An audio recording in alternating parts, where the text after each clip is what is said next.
Good neighbour to bank on Kodungallur town cooperative bank. 17 ബ്രാഞ്ചുകളിലും anywhere banking സംവിധാനം. സഹകരണ മേഖലയിലെ റിസർവ് ബാങ്ക് ലൈസൻസ് ഉള്ള കൊടുങ്ങല്ലൂരിലെ ഏക കോഓപ്പറേറ്റീവ് ബാങ്ക് എന്ന ബഹുമതിയും KTC ബാങ്കിന് സ്വന്തം. Good neighbour to bank on Kodungallur town cooperative bank.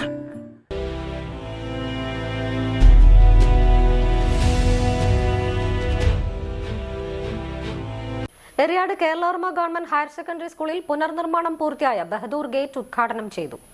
അന്തരിച്ച പ്രശസ്ത സിനിമാ നടൻ ബഹദൂറിന്റെ സ്മരണാർത്ഥം അദ്ദേഹം പഠിച്ചിരുന്ന എറിയാട് കേരളവർമ്മ ഹയർ സെക്കൻഡറി സ്കൂളിൽ പുനർനിർമ്മിച്ച ബഹദൂർ ഗേറ്റിന്റെ ഉദ്ഘാടനം ബഹദൂറിന്റെ സഹോദരി ആസിഫ സയ്യിദ് മുഹമ്മദ് നിർവഹിച്ചു.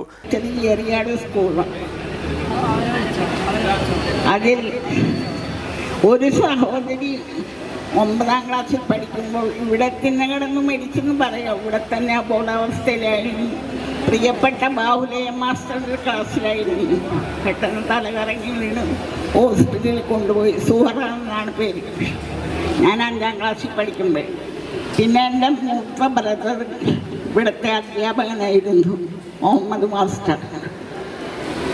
അങ്ങനെ എല്ലാവിധ സന്തോഷം.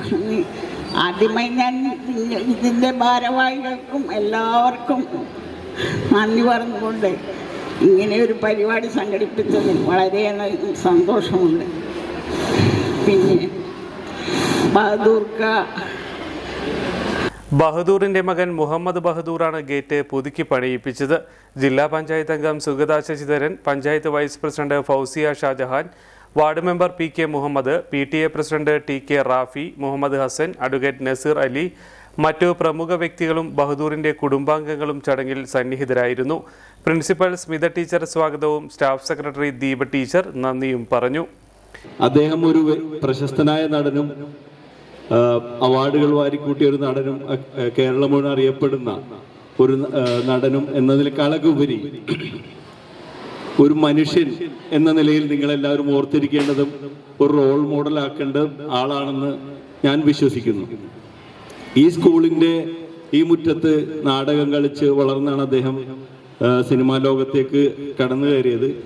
അതിനെക്കുറിച്ച് ആലോചിക്കുമ്പോൾ അന്ന് മലയാള സിനിമ എന്ന് പറയുന്ന സിനിമ എന്താണെന്ന് പോലും ആളുകൾക്ക് അറിയാത്ത 50കളിലോ 60കളിലോ സിനിമയാണ് എൻ്റെ ജീവിതം എന്ന് സ്വപ്നം കണ്ട് അതിലേക്ക് സമൂഹത്തിലെയും വീട്ടിലെയും എതിർപ്പുകൾ മുഴുവൻ മറികടന്ന് ആ ലക്ഷ്യത്തിലേക്ക് എത്തിച്ചേരുകയും അതിൽ ഉന്നത വിജയം നേടുകയും ചെയ്യുന്ന ഒരു വ്യക്തി തീർച്ചയായും നമുക്ക് എല്ലാവർക്കും മാതൃകയാവേണ്ടതാണ്. അതിലുപരി അദ്ദേഹം ആ സിനിമയുടെ ഏറ്റവും ഔന്നത്യത്തിൽ നിൽക്കുമ്പോഴും അന്ന് ഇന്നത്തെ പോലെയല്ല സിനിമ, മദിരാശിയിലാണ് എല്ലാ താരങ്ങളും.